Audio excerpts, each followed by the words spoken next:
Alhamdulillah, alladzi bini'matihi tatimmu shalihat. Segala puji bagi Allah Jalla Jalaluh yang karena nikmatnya kebaikan-kebaikan menjadi sempurna. Salawat dan salam semua tercurahkan untuk baginda Nabi kita Muhammad alaihi salatu wassalam, dan untuk keluarga beliau, untuk istri-istri beliau, untuk putra-putri beliau, dan untuk seluruh sahabat Nabi.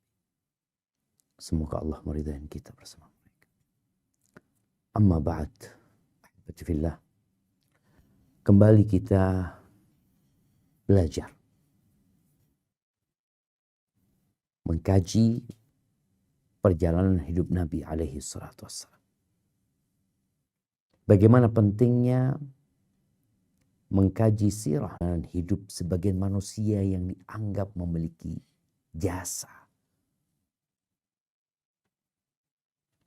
Padahal sejatinya mereka bukanlah orang-orang pilihan yang dipilih untuk menyampaikan agama. Sedangkan Nabi Muhammad alaihi salatu wassalam, beliau penutup para nabi. Beliau sayyidu waladi Adam. Di antara semua manusia yang ada, beliau yang paling mulia. Bagaimana para tabi'in mengatakan kunna nu'allam maghaziyan Nabi SAW. Kita dulu diajarin perjalanan hidup Nabi. Peperangan Nabi alaihi salatu wassalam. Kama nu'allam as-surah minal Qur'an. Sebagaimana kita diajarin satu surat dari Al-Quran. Dihafal, diulangin, dibaca kembali, diterangkan, dibaca lagi, didengarkan. Seperti bagaimana kita menghafal satu surat dari Al-Quran. Ahibati fillah, hari ini kita akan berbincang tentang Perang Uhud. Perang Uhud adalah peperangan yang terjadi di bulan Syawal pada tahun ketiga Hijriah. Di bulan Ramadan, di tahun kedua, itu terjadi perang Badar. Jadi kira-kira jarak antara perang Uhud dengan perang Badar itu 1 tahun. Tapi dalam 1 tahun itu terjadi beberapa peperangan. Bagaimana perang Bani Qainuqa, ya. Salah satu kabilah Yahudi yang berkhianat setelah perang Badar, yang berakhir dengan diusirnya mereka dari kota Madinah. Kemudian terjadi Ghazwatus Sawiq. Kemudian juga terjadi Ghazwatul Dhi Amr. Kemudian ada peristiwa dibunuhnya Ka'ab ibn al-Ashraf. Salah satu tokoh Yahudi yang pandai membuat syair. Dan dia dengan lisannya yang fasih, dengan kehebatannya menyusun bait-bait syair, dia mencela Nabi alaihi salatu wassalam. Lalu Nabi mengirim beberapa sahabat untuk membunuh dia. Kemudian terjadi Ghazwatul Bahran. Dan terjadi pengiriman pasukan. Jadi ada perbedaan antara ghazwah dengan sariyah. Kalau ghazwah itu biasanya istilah untuk peperangan yang dihadiri oleh Rasulullah SAW. Tapi sariyah itu biasanya Nabi alaihissalam mengirim pasukan. Ya, jumlahnya beragam. Ada yang 100, ada yang 50 orang, ada yang 3 orang, ada yang 10 orang. Subhanallah. Nabi mengutus pasukan Zaid bin Harithah. Ini peristiwa yang berhubungan langsung dengan perang Uhud. Kenapa mengutus Zaid bin Harithah dengan jumlah pasukan 100 orang waktu itu? Disebutkan bahwa orang-orang Quraisy di bulan Jumadal Akhirah itu mereka kebingungan. Kebingungan apa? Kebingungan untuk berdagang ke Syam. Jadi orang-orang Quraisy ini punya 2 perjalanan perniagaan mereka. Allah mengatakan li'ila fi Quraisy ilafihim rihlatash syita'i was-sayf. Mereka punya perjalanan menuju ke Yaman di musim dingin, dan di musim panas mereka melakukan perjalanan ke Syam. Dan sejak kejadian perang Badar, di mana terjadi di bulan Ramadan, itu kepulangan kafilah mereka dari Badar. Bulan Jumadal Akhirah sudah waktunya mereka berangkat. Karena kan Jumadal Akhirah, Rajab, Sya'ban, Ramadan. Jadi perjalanannya itu butuh 1 bulan. Pulang pergi berarti 2 bulan. Jadi ketika bulan Ramadan mereka balik tuh. Kemudian terjadi perang Badar. Apa yang terjadi? Mereka mau berangkat ke Syam tapi takut. Mereka khawatir karena jalan yang mengantarkan ke Syam itu harus lewat Madinah. Kalau lewat Madinah, mereka akan dihadang lagi oleh pasukan kaum muslimin. Maka terjadi diskusi di antara orang-orang musyrikin. Safwan bin Umayyah, anaknya Umayyah bin Khalaf, dia yang dipilih untuk menjadi amir safar, menjadi pemimpin perjalanan ke Syam. Tapi dia bingung, mau lewat mana kita? Ini bahaya kata mereka. Kita salah langkah, habis dagangan kita.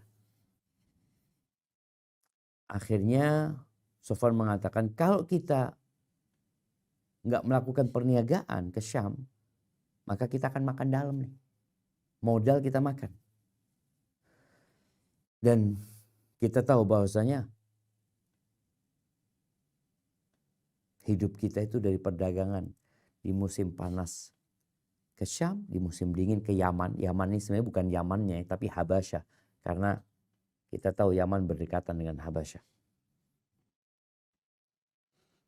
Akhirnya ada seorang di antara mereka yang bernama Aswad bin Abdul Muttalib mengemukakan pendapat.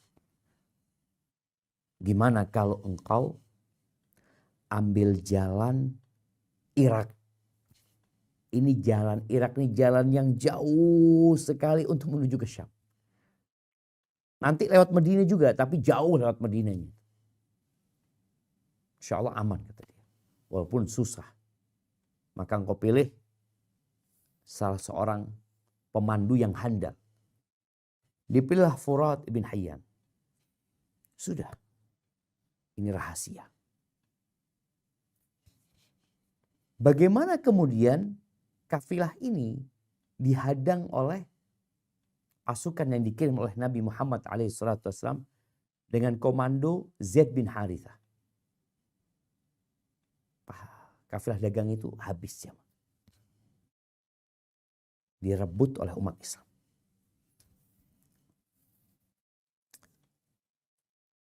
Kita perlu yakin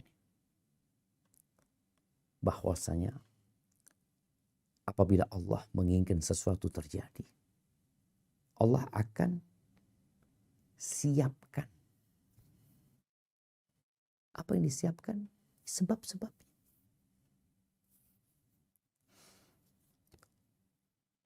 Bagaimana bocornya berita keberangkatan orang-orang musyrikin ke Syam. Ternyata Salid ibn Nu'man, dia sedang di Mekah, dia sedang ngobrol sama, dia sudah masuk Islam, tapi nggak tahu kayaknya orang-orang musyrikin bahwasanya dia masuk Islam. Dia sedang minum karena khamar masih halal pada waktu itu, bersama Nu'aim ibn Mas'ud al-Asy'ari. Nu'aim bin Mas'ud al-Asy'ari. Mereka lagi minum, Nu'aim cerita, kita mau berangkat ini itu macam-macam. Dia bocorkan dalam kondisi mabuk. Dengar itu, maka Salid berangkat menuju Nabi SAW menyampaikan informasi itu. Nabi kirim Zaid bin Harith. Kaum muslimin harus yakin. Intan surullah yansurkum. Kalau kalian menolong Allah, Allah pasti menolong kalian. Bagaimana caranya? Serahkan sama Allah. Bagaimana bocornya kafilah dagang ini? dengan mabuknya salah satu yang mengetahui informasi tersebut. Akhirnya direbut itu kafilah dagang mereka. Komandan mereka kabur semua dan semuanya kabur kecuali pemandunya yang tidak kabur. Yang ditangkap akhirnya ditawan. Safwan bin Umayyah pulang ke Mekah dengan tangan kosong. Dagangan mereka habis. Maka kemudian mereka ngomong gak mungkin gitu. Gak mungkin bertahan seperti ini. Harus mengembalikan pamor kita. Harus perang. Melawan Muhammad alaihissalam. Maka itulah salah satu penyebab terjadinya perang Uhud. Nah, kita akan baca. Silahkan. Nah, Pak Ustaz. Bismillah. Perang Uhud terjadi pada hari Sabtu, bulan Syawal tahun ketiga Hijriah. Latar belakangnya adalah keinginan kaum musyrikin untuk balas dendam atas terbunuhnya orang-orang mereka pada Perang Badar. Ketika Abu Sufyan kembali dengan membawa kafilah dagangnya, ia berkata di hadapan para pembesar Quraisy, "Wahai Quraisy, sesungguhnya Muhammad telah mengalahkan kalian dan membunuh pemimpin-pemimpin terbaik kalian. Bantulah aku dengan harta ini untuk memeranginya." Mereka pun menyambut ajakan tersebut sehingga terkumpul 1.000 ekor unta dan 50.000 dinar. Barakallahu fikum. Nah, ini peristiwa perang Uhud. Jadi perang terbesar ya. Jadi penyusun kitab ini Syekh Zaid bin Abdul Karim Zaid itu memilih peristiwa-peristiwa yang besar. Supaya memang orang mudah untuk mengingatnya. Peperangan Ghazwatus Sawiq yang tadi kita sebutkan tidak dibahas oleh Syekh. Langsung dari Badar ke Uhud. Terjadi di bulan Syawal, disebutkan di pertengahan Syawal ya, tahun ketiga. Latar belakangnya apa? Balas dendam. Serta mengembalikan pamor mereka. Mengamankan perdagangan mereka. Mereka jamaah bertahun-tahun punya perdagangan yang aman. Allah sampai sebutkan dalam Al-Quran di surat Quraisy itu. Aman, mereka berangkat ke Syam. Mereka berangkat ke Yaman. Nggak ada yang ganggu mereka. Tapi gara-gara mereka menyimpang dari jalan Allah, Allah cabut keamanan tersebut. Di sini disebutkan bahwasanya di bulan Ramadan tahun sebelumnya, Abu Sufyan berhasil menyelamatkan kafilah. Terjadi peperangan tidak dengan kafilah, tapi dengan pasukan perang. Allah memenangkan kaum muslimin. 70 dari orang-orang musyrikin terbunuh. Termasuk dalamnya Abu Jahal, ya, Umayyah bin Khalaf. Kemudian 70 lebih kira-kira ditawan. Maka mereka berpikir, Abu Sufyan pada waktu itu mengatakan ini kafilah jangan diutak-utik hartanya. Kenapa? Untuk balas dendam. Dan di situ ada 100 ekor, 1000 ekor onta dan 50.000 dinar. 50.000 dinar kali 4,1 ya. Kira-kira 2 kintal lebih. Nah, 2 kintal lebih itu emas. Digunakan untuk perang. Karena memang peperangan itu membutuhkan biaya yang besar. Dan mereka mau. Mereka mau. Artinya harta mereka yang kafilah yang sebelumnya itu dibekukan. Digunakan untuk. Silakan dilanjutkan. Mereka pun mulai menggalang pasukan untuk memerangi Muhammad Shallallahu Alaihi Wasallam dan meminta bantuan kepada kabilah-kabilah yang tersebar di sekitar Mekah. Mereka berangkat meninggalkan Mekah hari Kamis bulan Syawal dengan kekuatan 3.000 prajurit. Barakallahu fikum. Nah, mereka akhirnya menggalang pasukan. Bagaimana cara menggalang pasukan? Kalau bicara penduduk Mekah saja nggak sampai 3.000. Maka mereka merekrut orang-orang yang ada di sekitar Mekah. Ada kabilah-kabilah yang bukan Quraisy, mereka direkrut. Cara merekrutnya dengan mengirim penyair untuk membakar semangat mereka, untuk mengingatkan mereka dengan peristiwa Badar. Kalau kalian nggak ikut perang, kalian akan dihabisi sama Muhammad alaihissalam. Ada banyaklah mereka bikin bait-bait syair. Akhirnya mereka mau bergabung dengan pasukan Quraisy. Akhirnya terkumpul, disebutkan di sini 3.000 prajurit. Mereka siap untuk berangkat. Nah, lanjutkan. Al-Abbas bin Abdul Muthalib telah menulis surat kepada Rasulullah Shallallahu Alaihi Wasallam menginformasikan apa yang tengah terjadi. Surat itu disampaikan oleh seorang kurir dari kabilah Bani Ghifar. Kemudian surat itu dibacakan oleh Ubay bin Ka'ab di hadapan Nabi Shallallahu Alaihi Wasallam dan beliau pun meminta untuk merahasiakannya. Masya Allah, barakallahu fikum. Ini bicara bagaimana kemudian Nabi bisa tahu Abdullah bin Ubay. Abdullah bin Ubay. Sedangkan sebagian besar anak-anak muda yang tidak ikut dalam perang Badar dan pemuda yang mencari syahid menginginkan untuk menyongsong musuh. Ya Rasulullah, marilah kita sambut musuh kita agar mereka tidak menganggap kita pengecut.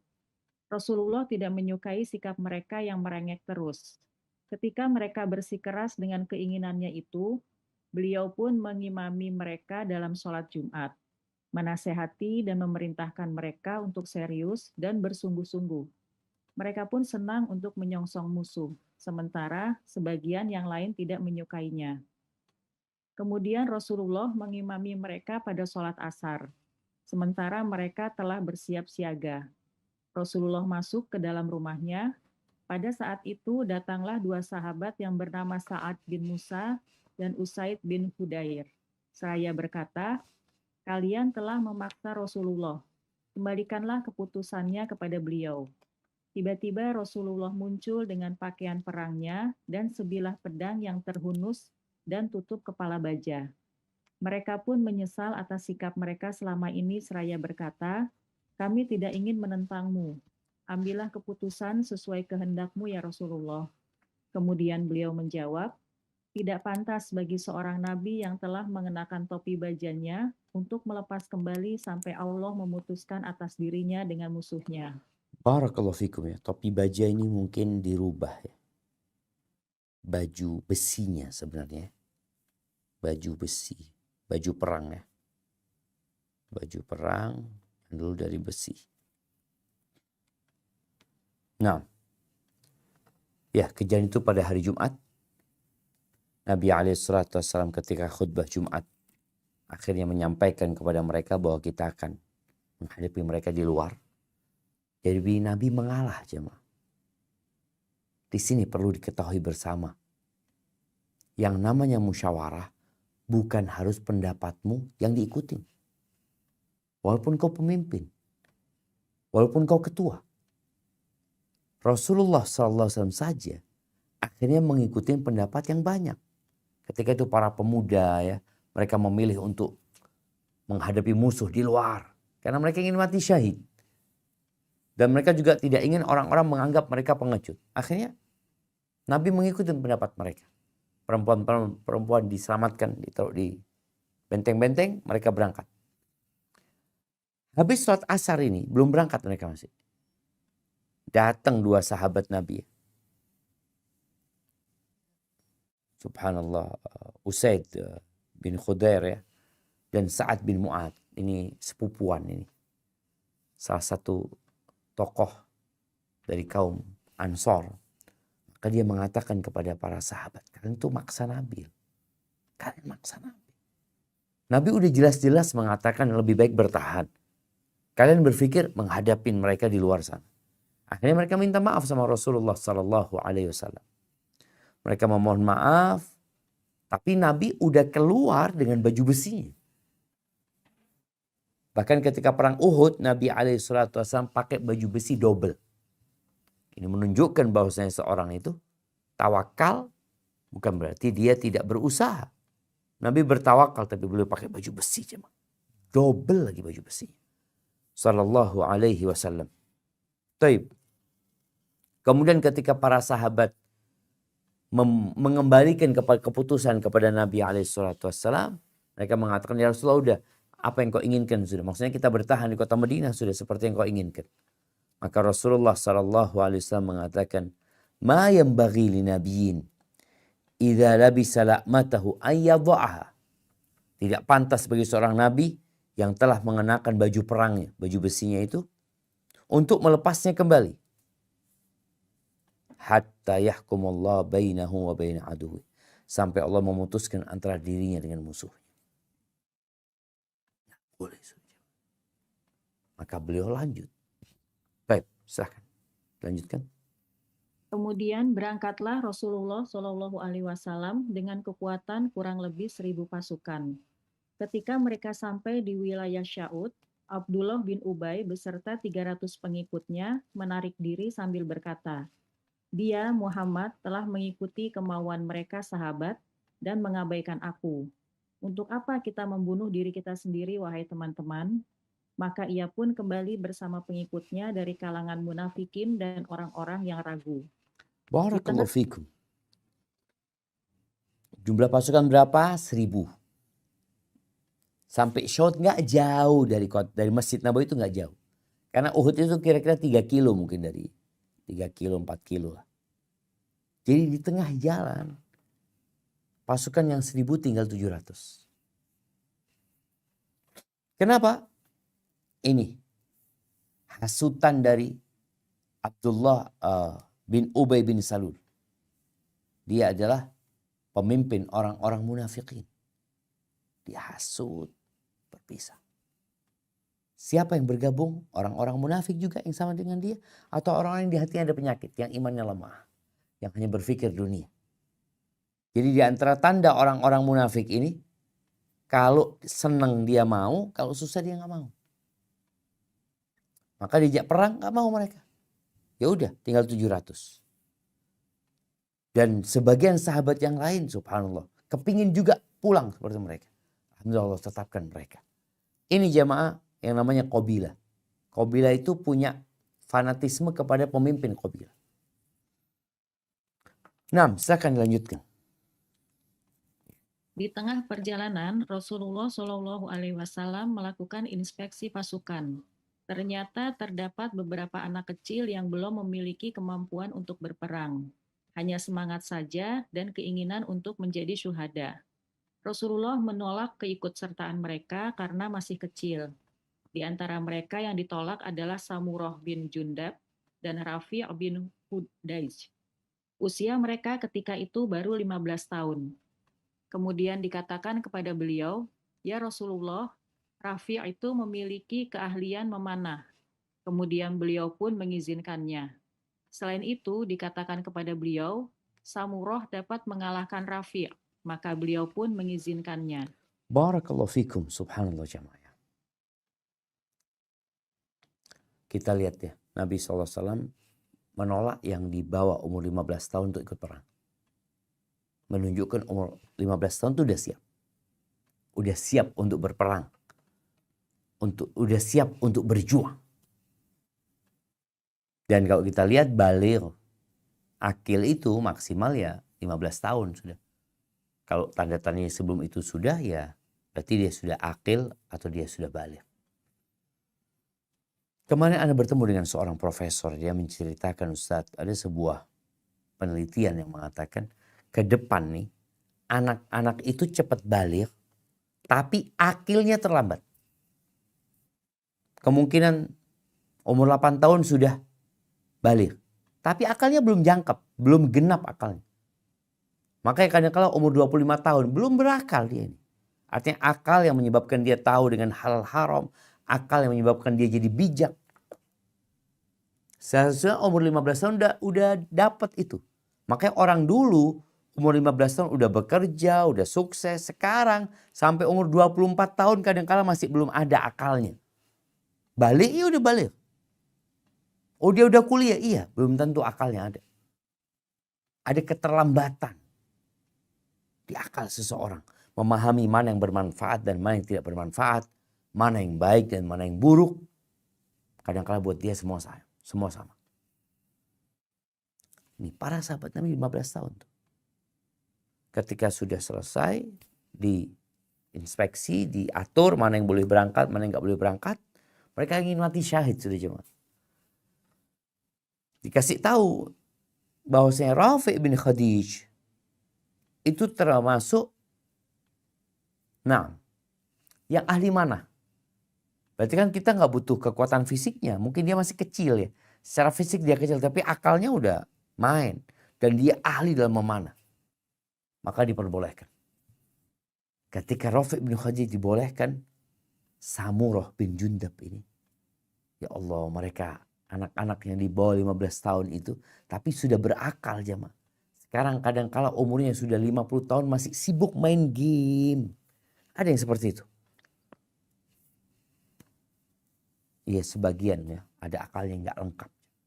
Terlambat dia menjadi orang yang akil. Maka subhanallah ketika dikatakan Samurah bisa gulat sama Rafi' dan mengalahkan Rafi'. Tadi Rafi' kan diperbolehkan karena dia ahli memanah.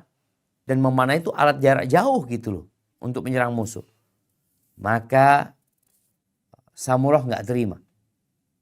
Maka akhirnya dia laporan sama pamannya. Pamannya mengatakan kepada Nabi SAW, bukan kepada paman, kepada suami ibunya ya. Akhirnya suami ibunya mengatakan kepada Nabi SAW, ini Samurah ya Rasulullah bisa ngalahkan Rafi' gulat. Kenapa Rafi' boleh, dia nggak boleh. Mau mati nih orang-orang jemaah. Akhirnya Nabi SAW memanggil Samurah, oke, sekarang tarung di depanku. Tarung nih, Rafi' sama Samurah. Ini menunjukkan Nabi SAW ingin memastikan layak atau tidak pasukan beliau. Yang dikata, oh gimana anak-anak dibawa perang? Ya itu, dilihat. Ada anak-anak yang dibawa perang karena akalnya sudah jangkep. Ada orang dewasa yang tidak dibawa perang karena akalnya belum jangkep. Belum lengkap akal dia.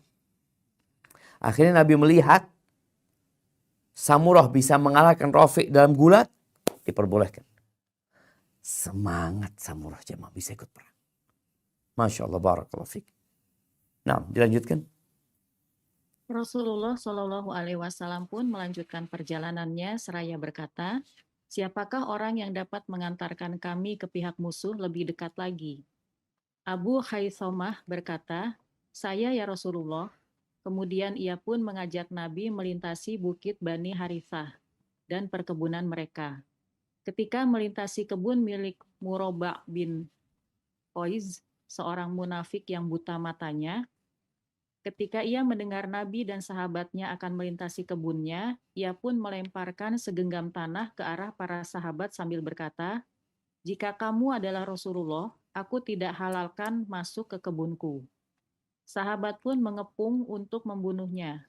Tetapi Rasulullah mencegah mereka dan bersabda, janganlah kalian membunuhnya, sesungguhnya orang ini telah buta hatinya sebagaimana telah buta matanya. Allahu Akbar jemaah. Nih, bagaimana kita itu untuk meraih yang kita rencanakan perlu musyawarah dan perlu kerjasama. Tolong menolong. Nabi SAW mau ke Uhud, pasukan musyrikin sudah di Uhud. Mereka berangkat Jumat sore itu. Dan di akhir malam mereka mau menuju ke Uhud. Maka Nabi SAW nggak tahu jalan ke Uhud. Yang ngerti jalan di kota Madinah ya orang Madinah. Maka beliau bertanya, siapa yang dapat mengantarkan kami ke Uhud, tapi lebih dekat lagi, lebih cepat? Maka Abu Haitsamah mengatakan, ana ya Rasulullah. Akhirnya dibawa masuk lewat jalan-jalan lorong-lorong kecil ya. Kemudian lewat kebunnya kaum muslimin yang di situ, dan juga lewat kebunnya orang munafik ini, Mirba' bin Qaidhi, dan dia adalah orang munafik. Dengar nih, ada pasukan lewat. Oh nggak halal kalian lewat sini, kata mereka. Kondisi darurat, perangan. Engkau seharusnya ikut perang, bukan malah merepotkan orang yang sedang berperang. Akhirnya Nabi SAW ketika banyak omong ini yang namanya,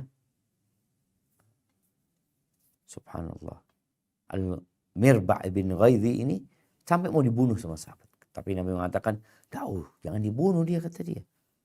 Jangan dibunuh. Ini orang hatinya buta, matanya buta. Jadi ada orang-orang yang gak bisa kita kasih tahu dia apa. Dibiarin. Barakallahu fiik. 6. Dilanjutkan. Rasulullah Shallallahu Alaihi Wasallam melanjutkan perjalanannya hingga sampai di sebuah lembah di Uhud dengan posisi membelakangi gunung. Gunung Uhud dan melarang sahabat untuk berperang hingga ada instruksi. Sabtu pagi, beliau telah siap untuk berperang bersama 700 sahabat. Beliau menugaskan para pemanah yang berjumlah 50 orang di bawah komando Abdullah bin Jubair untuk tetap dalam posisinya, tidak meninggalkan posnya sekalipun ia melihat pasukannya disambar burung.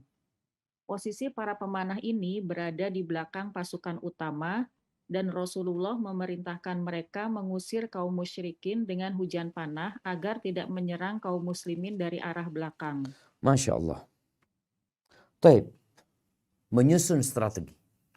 Nabi SAW sudah sampai nih di Uhud. Orang musyrikin udah nyampe duluan. Sehingga biasanya yang nyampe duluan itu akan menguasai lapangan perang ini. Dia sudah atur di mana pasukan mereka, di mana sayap kanan, di mana sayap kiri. Tapi alhamdulillah Nabi SAW bisa sampai ke Uhud dengan posisi Uhud di belakang mereka. Jadi mereka punya pertahanan gak bisa diserang dari belakang.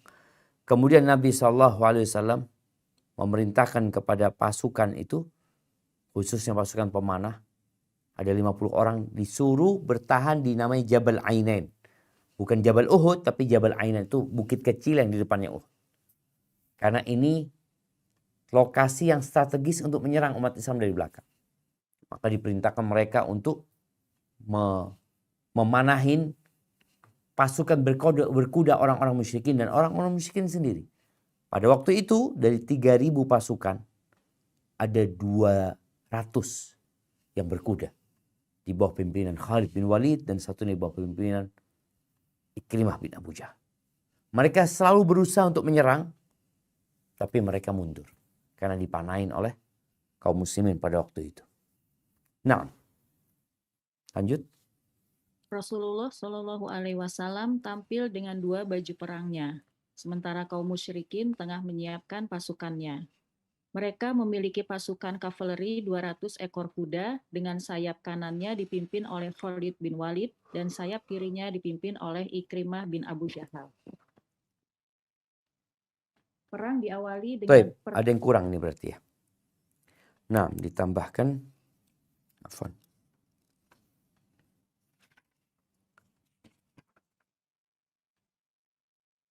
Sayap kanannya dipimpin oleh Khalid bin Walid.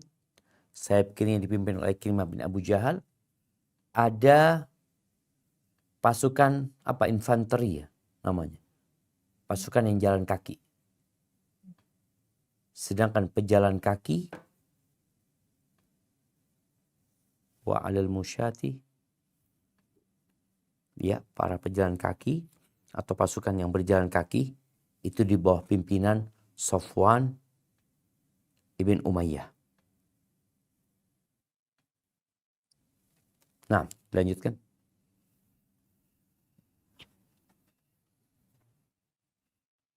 Perang diawali dengan pertarungan 1 lawan 1. Tolhah bin Abi Tolhah, salah satu pemegang panji orang kafir, menantang untuk bertanding. Ajakan ini pun disambut oleh Zubair dengan langsung menerjangnya saat musuh berada di atas untanya hingga jatuh tersungkur, lalu ditebaslah batang lehernya dengan pedangnya. Nabi Shallallahu Alaihi Wasallam mengomentari, sesungguhnya setiap nabi memiliki pengikut setia, dan pengikut setiaku adalah Zubair bin Awam. Allahu Akbar jemaah. Iya. Bagaimana awal peperangan terjadi? Biasanya perang tanding 1 lawan 1. Tolha bin Abi Tolha. Ini dia salah satu pemegang panji orang-orang kafir. Ketika dia menantang Zubair bin Awam itu, nggak banyak ngomong.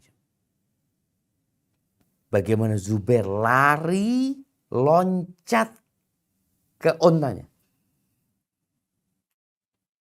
Ini menunjukkan Masya Allah para sahabat Nabi ya. Fisik mereka, pejuang mereka, bukan orang-orang yang santai, yang malas. Mereka juga punya keahlian. Naik ini Tolha, kemudian dari atas ontanya diturunkan sama Tolha. Nah, di sini disebutkan ditebaslah batang lehernya. Ini tidak benar. Bukan ditebas batang lehernya. Perbaiki, tapi disembelih. Bukan ditebas, disembelih. Disebutkan dalam bahasa Arabnya, wadzabahu bisayfi. Disembelih sama pedang. Jadi posisi musuh benar-benar posisi yang lemah. Dari atas yang awalnya nampang, diturunkan sama Zubair ke tanah, bukan dipenggal, disembelih sama Zubair bin Awwam. Ini untuk mendonkan mental mereka. Jadi sebelum perang berkecamuk, perang tanding ini dalam rangka memotivasi mereka atau melemahkan semangat mereka. Baru setelah itu terjadi peperangan. Baik, dilanjutkan. Setelah itu perang massal pun berkecamuk. Pedang saling berdentingan. Kaum musyrikin sempat berusaha sebanyak 3 kali untuk menembus pertahanan kaum muslimin. Tetapi dapat digagalkan oleh pasukan pemanah sehingga mereka pun mundur. Umat Islam saat itu tengah diuji dengan kebaikan dan mereka mampu memperlihatkan kepahlawanannya sehingga membuat kaum musyrikin lemah tak berdaya. Allahu Akbar jamaah. Iya. Ini bagaimana kaum muslimin pada waktu itu ya. Ketika perang besar-besaran terjadi, sudah berkecamuk, orang musyrikin berusaha menyerang dari belakang. Tapi ada Bukit Ainain, ada 50 pemanah tuh. Gak bisa mereka melakukan itu. Allah benar-benar menjaga umat Islam. Dan ingat, Nabi telah berpesan kepada pasukan pemanah yang jumlahnya 50 orang, kalah atau menang kalian tetap di atas bukit. Tetap. Itu pesan Nabi SAW. 3 kali mereka berusaha dengan kudanya. Jadi Khalid bin Walid berusaha dengan kudanya. Dipanahin ya. 50 orang sekali panah, 50 panah keluar. Kuda yang berjumlah 100 mundur belakang. Nanti datang lagi, panah lagi. Akhirnya mereka nggak berhasil menyerang kaum muslimin dari belakang. Nah, lanjutkan. Ali, Zubair, Tolha, Abu Tolha, Sa'ad bin Abi Waqqas, mereka berperang dengan gagah berani. Begitu pula singa Allah dan Rasulnya Hamzah bin Abdul Muthalib. Bahkan beliau sempat membunuh beberapa pembawa panji-panji kemusyrikan dari Bani Abdidar. Namun tiba-tiba Wahsy yang sejak tadi mencari kesempatan untuk membunuh Hamzah, melemparkan tombaknya hingga membunuhnya.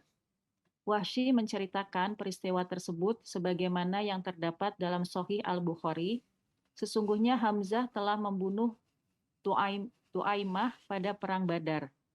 Tuanku Jubair bin Mut'im berkata kepadaku, jika kamu berhasil membunuh Hamzah yang telah membunuh pamanku, maka kamu akan merdeka, tidak menjadi budak lagi.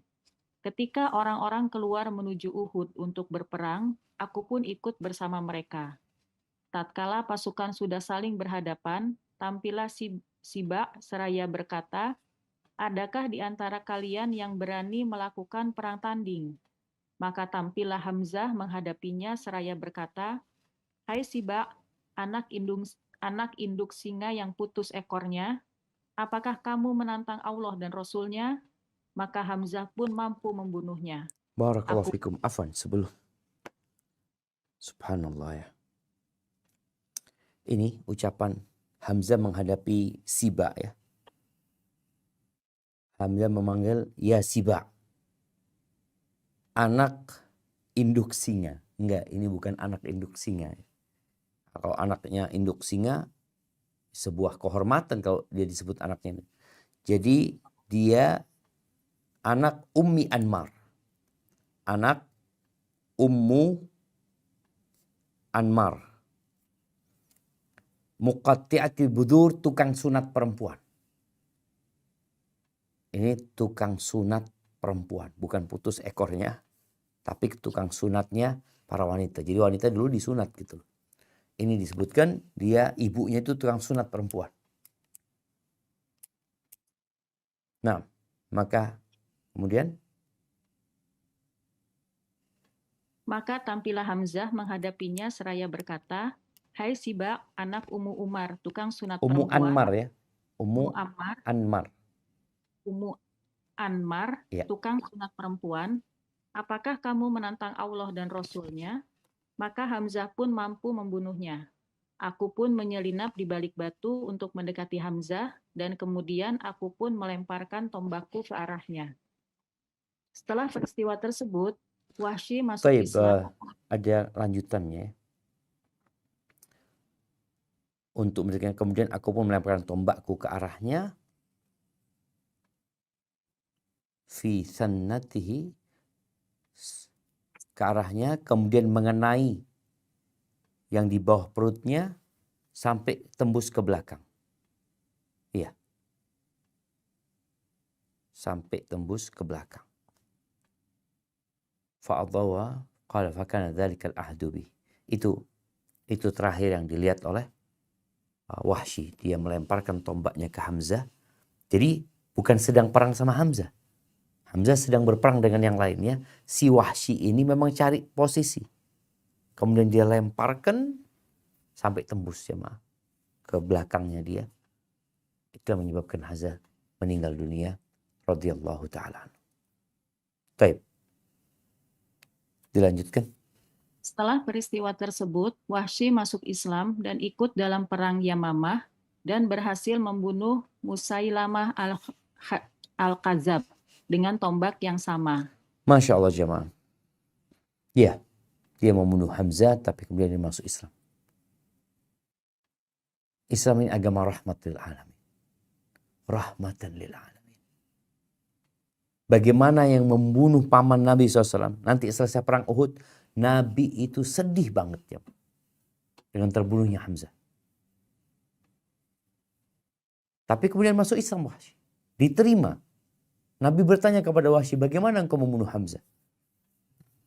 Ceritakan tadi bagaimana dia melihat Hamzah ini seperti singa ya, yang siapa saja yang mendekat sama Hamzah dibunuh. Wahsy nggak berani, maka dia serang dari tempat yang Hamzah nggak ngelihat gitu.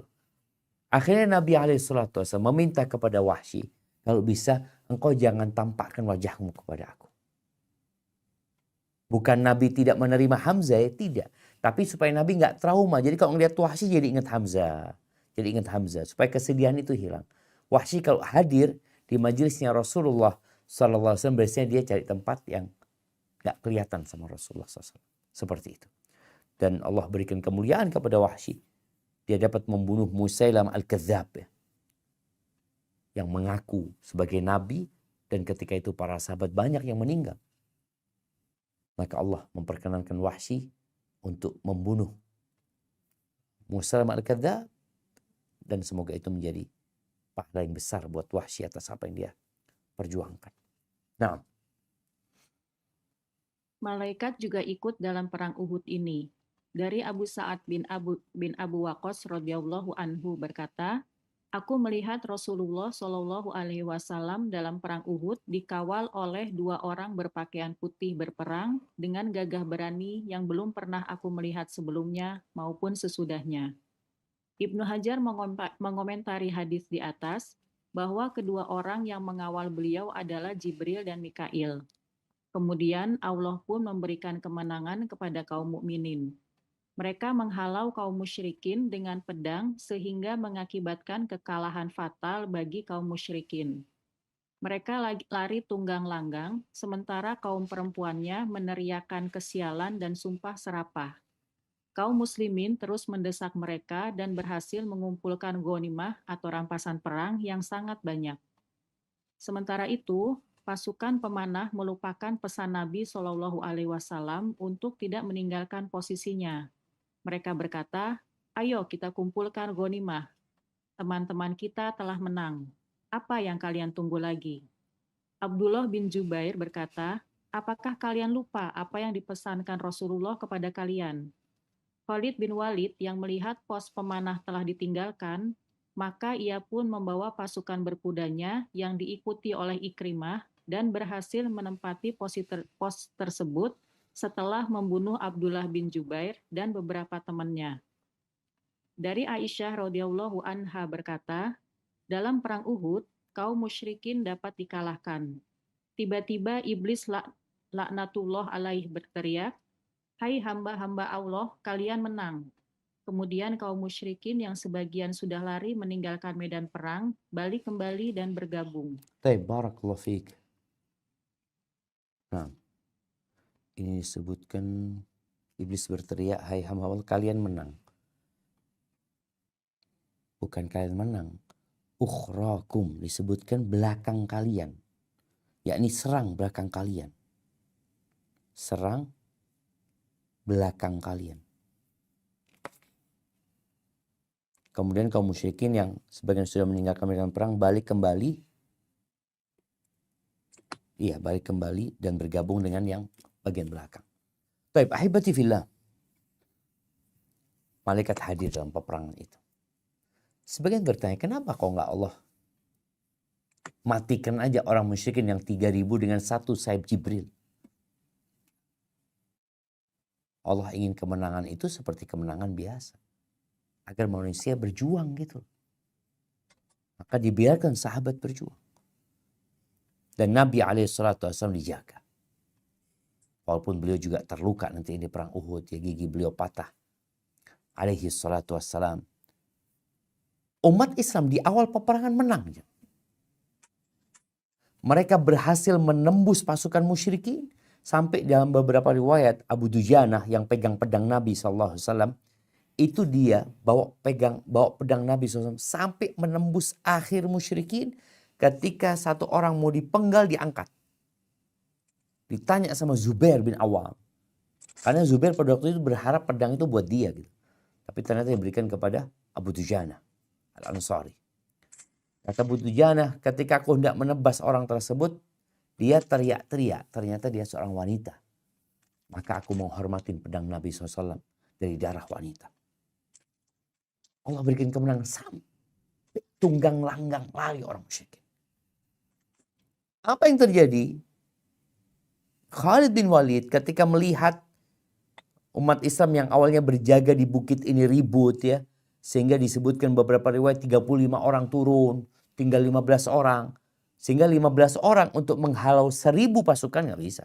Afan 100 pasukan berkuda berat buat mereka. Apalagi ditambahin dengan pasukannya Ikrimah.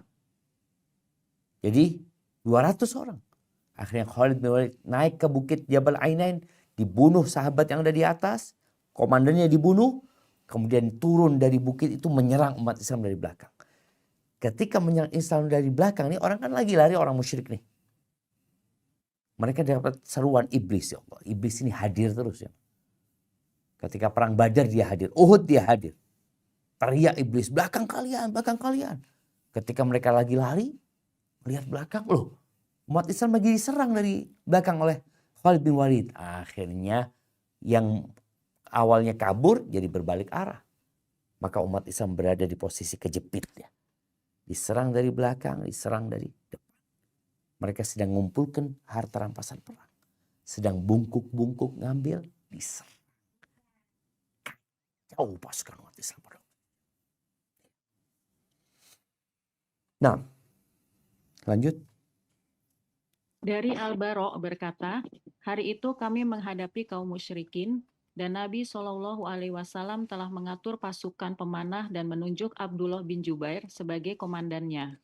Beliau berpesan, kalian jangan tinggalkan pos kalian sekalipun kami menang. Atau kalian melihat kami kalah, tidak perlu kalian turun membantu kami. Ketika perang berkecamuk, mereka kaum musyrikin lari tunggang langgang. Aku melihat kaum perempuannya mengangkat gaunnya sehingga terlihat perhiasan yang ada pada betisnya. Kemudian pasukan pemanah berteriak, "Ghanimah!" Abdullah bin Jubair berkata, Rasulullah Shallallahu Alaihi Wasallam telah berpesan kepada kita untuk tidak meninggalkan pos. Namun mereka tidak mempedulikannya, sehingga terbunuhlah sebanyak 70 sahabat. Abu Sufyan sangat senang sekali seraya berkata, "Masih hidupkah Muhammad?" Nabi Shallallahu Alaihi Wasallam berkata, Jangan kalian jawab. Abu Sufyan melanjutkan, masih hidupkah Ibnu Quhafah? Jangan dijawab, sergah beliau. Masih hidupkah Umar? Jangan dijawab, sergah Nabi lagi. Kalau begitu mereka telah terbunuh. Seandainya mereka masih hidup, pasti mereka akan menjawabnya. Umar yang tidak mampu mengendalikan emosinya berkata, perkiraan kamu tidak benar, wahai musuh Allah. Semoga Allah akan selalu menghinakanmu. Abu Sufyan berkata, hidup Hubal. Jawablah, kata Nabi Shallallahu Alaihi Wasallam. Sahabat berkata, dengan apa kami harus menjawabnya? Beliau berkata, katakan Allah lebih tinggi dan mulia. Abu Sufyan berkata lagi, kami memiliki Tuhan Uzza yang mulia, sementara kalian tidak memiliki kemuliaan. Jawablah, serga Nabi Shallallahu Alaihi Wasallam. Sahabat bertanya, dengan apa kami menjawabnya?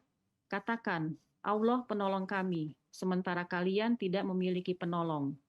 Abu Sufyan berkata, hari ini kami telah menebus kekalahan kami pada Perang Badar, dan perang akan terus berlanjut. Kalian telah mendapatkan perlawanan yang seimbang. Barakallahu fiik. Afwan. Ada yang diperbaiki terjemahan ini. Ketika mengatakan kami memiliki Tuhan Uzza yang mulia, sementara kalian tidak memiliki kemuliaan. Yang betul, sementara kalian tidak memiliki Uzza. Kalian tidak memiliki Uzza. Baik. Kemudian Abu Sufyan mengatakan, hari ini kami telah menembus kekalahan kami pada perang Badar. Wal harbu sijal, jadi perang bukan terus berlanjut ya, perang istilahnya itu apa ya? Derau.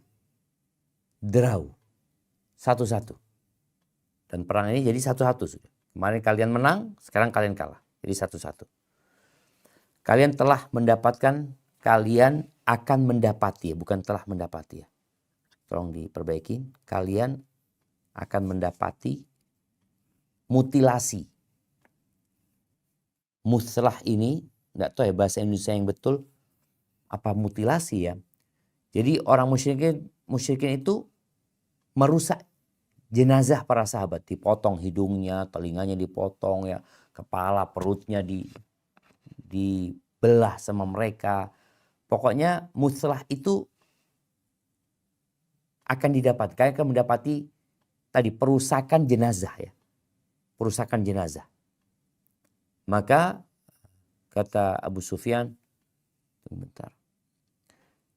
Lam amur biha, kata aku tidak memerintahkannya dan kamu tidak dapat. Allah Akbar. Ini terjemahannya jauh bangetnya.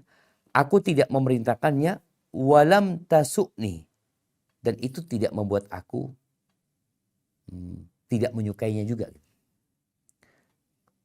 Aku tidak memerintahkan untuk memutilasi itu, untuk merusak wajahnya.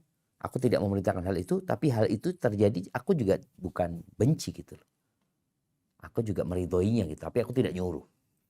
Jadi ahibati fillah, itu perang Uhud. Jadi gara-gara 50 orang atau sebagian dari 50 orang tidak nurut, Allah berikan kekalahan. Dan kekalahan yang fatal jemaah. Banyak loh sahabat yang meninggal dunia. 70 sahabat Nabi lebih yang meninggal dunia. Radhiyallahu ta'ala anhum. Taib. Ana rasa kalau banyak pertanyaan kita cukupkan di sini. Atau kita lanjut? Nah. Saat ini baru 2, Pak Ustadz. Berarti kita lanjut insya Allah. Bismillah. Bencana telah menimpa umat Islam. Barisan mereka pun sempat kacau balau. Sehingga kaum musyrikin berupaya untuk membunuh Nabi Shallallahu Alaihi Wasallam. Seperti yang dilakukan oleh Ibnu Qum'ah. Tetapi dapat dihadang oleh Mus'ab, dan kemudian ia pun membunuhnya karena menduga Mus'ab adalah Rasulullah Shallallahu Alaihi Wasallam. Tersebarlah berita kematian Nabi Shallallahu Alaihi Wasallam sehingga menimbulkan kekacauan dan kelemahan pada barisan kaum muslimin. Ada di antara mereka yang lari meninggalkan kancah peperangan menuju Madinah untuk mengurus kembali rumah dan kebunnya. Ada juga yang naik ke gunung lalu membuang senjatanya. Ada juga yang tetap berjuang membela agamanya. Anas bin Nazor tampil di hadapan orang-orang seraya berkata, "Apa yang membuat kalian duduk-duduk saja?" Mereka berkata, "Rasulullah telah terbunuh." Anas berkata, "Wahai kalian semua, kalaupun Muhammad telah terbunuh, maka sesungguhnya Tuhan Muhammad tidak terbunuh. Lalu apa yang akan kalian lakukan dalam kehidupan ini sepeninggal Rasulullah? Berperanglah sebagaimana beliau berperang, dan matilah sebagaimana beliau mati."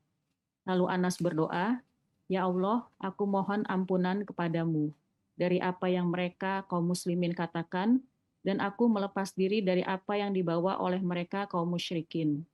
Kemudian Anas bertemu dengan Sa'ad bin Mu'adz seraya berkata, "Ya Sa'ad, aku mencium aroma surga dari belakang Uhud." Kemudian ia pun memasuki kancah perang yang tengah berkecambuk dan terus Ada berperang Ustaznya. hingga syahid. Jam 9 mulainya. Nah, dilanjutkan. Sedikitnya terdapat 80 lebih luka pada tubuhnya yang disebabkan sabetan pedang, tikaman tombak, dan anak panah. Masya Allah, Dis- barakallahu fikum. Iya jemaah. Jadi perang Uhud ini menyisakan kesedihan yang mendalam di diri para sahabat. Benar-benar musibah yang besar.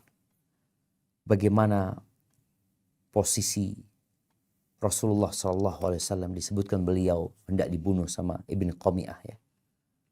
Kemudian dihadang oleh Mus'ab bin Umair ya. Lalu pasukan itu gak karu-karuan.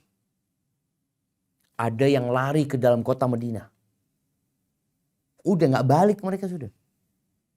Ada yang lari ke gunung dilempar senjatanya. Ada yang bertahan. Di antara yang bertahan, apalagi ketika mereka mendengar Nabi SAW meninggal dunia, terbunuh. Mereka jadi lemes. Shock mereka. Anas ibn Nadhr.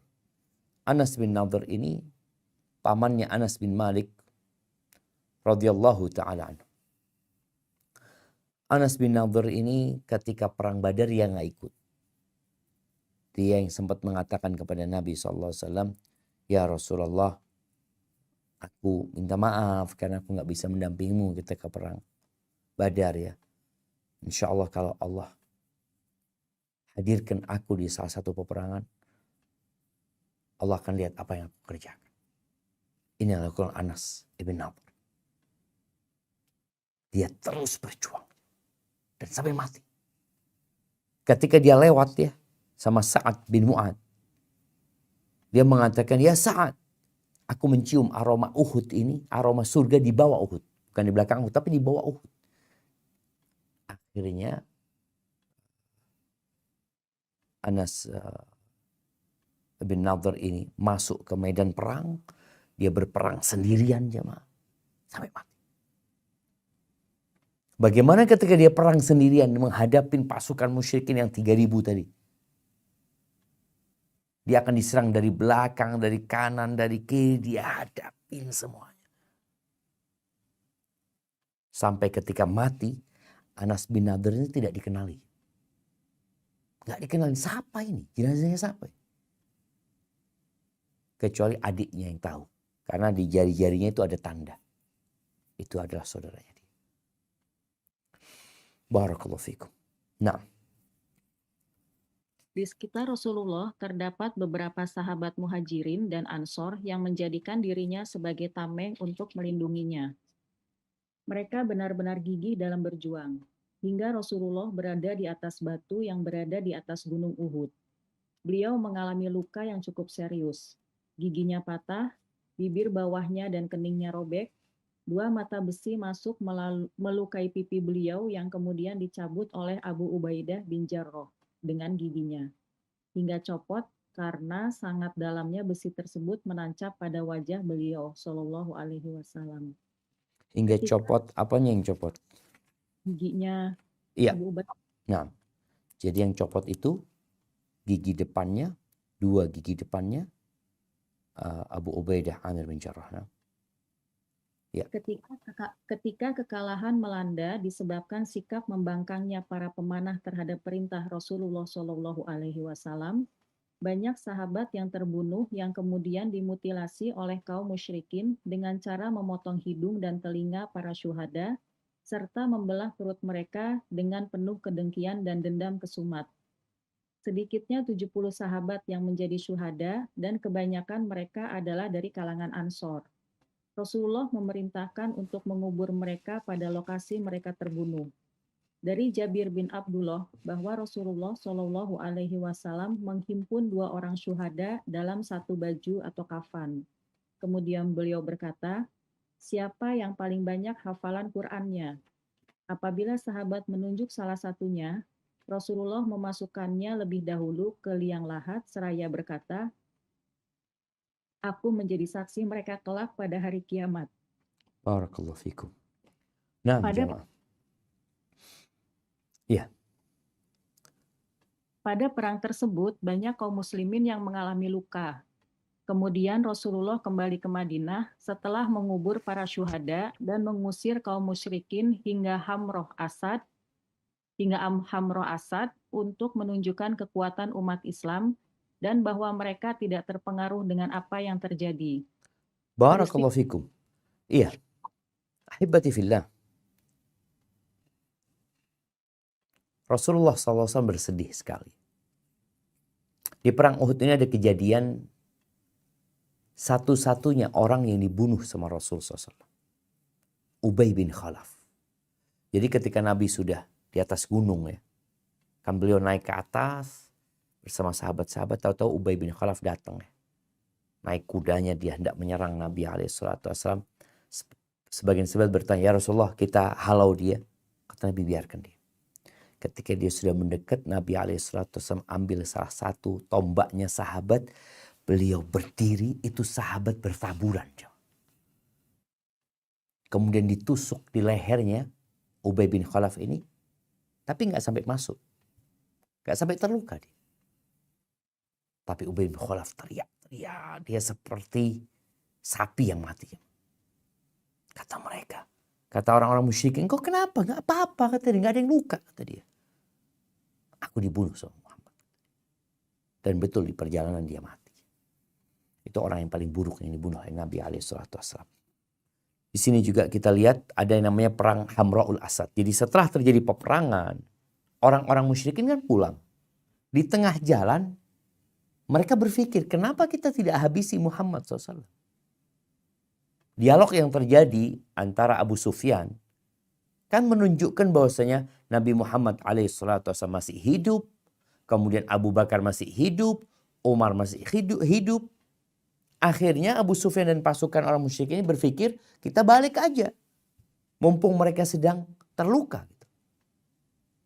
Mendengar itu Nabi SAW mengatakan, semua yang ikut perang tadi berangkat. Yang nggak ikut nggak boleh ikut. Artinya yang nggak ikut perang Uhud nggak boleh ikut. Nabi berangkat menuju ke Hamra'ul Asad. Ya, lumayan jauh dari kota Madinah. Akhirnya mendengar pasukan umat Islam mau menghadapi mereka. Mereka ketakutan dan mereka akhirnya pulang. Baik, lanjutkan.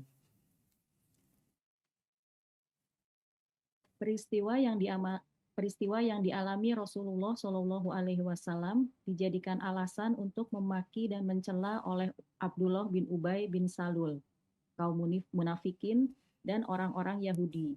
Mereka berkata, Muhammad hanya mencari kekuasaan, dan mereka pun mengolok-olok Rasulullah sambil berkata, seandainya yang terbunuh bersama kami, niscaya mereka tidak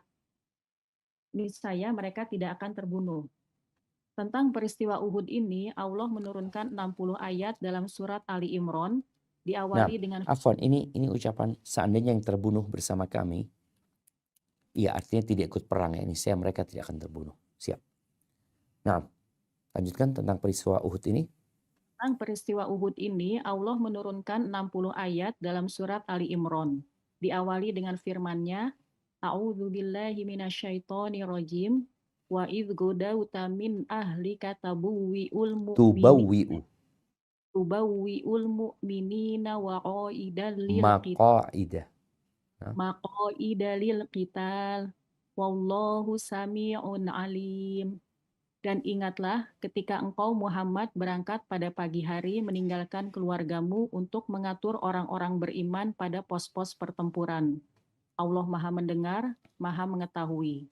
Hingga 60 ayat berikutnya. Masya Allah, barakallah fiik. Nah, ahibati fillah, sumber perjalanan hidup Nabi itu, yang pertama adalah Al-Quran. Makanya seharusnya kita yang menghatamkan Al-Quran, itu kita akan melewatin lagi tuh perang Uhud, perang Badar, perang Khandaq ya, perang Bani Quraidah ya. Itu kita akan Khaybar umpamanya. Ada penyebutan atau Bani Nadir. Cuma kadang-kala kita baca Quran itu, yang penting hatam. Maka mulai saat ini kalau disebutkan tadi, dari ayat 60 ayat ya, bagaimana Allah menyebut dari ayat 121 sampai ayat 180-an atau 81 itu bercerita tentang perang. Baik, barakallahu fiik. Insyaallah bicara hikmah, ada banyak hikmah yang dapat disimpulkan dari perang Uhud ini. Tanpa membaca pembahasan ini pun kita seharusnya bisa menyimpulkan. Tapi terkadang sebagian orang membaca sejarah ya sekedar sejarah gitu. Sehingga tidak banyak faedah yang dia dapatkan. Sehingga insya Allah kita akan baca hikmah dan pelajaran yang dapat diambil dari peristiwa perang Uhud. Barakallahu fiik.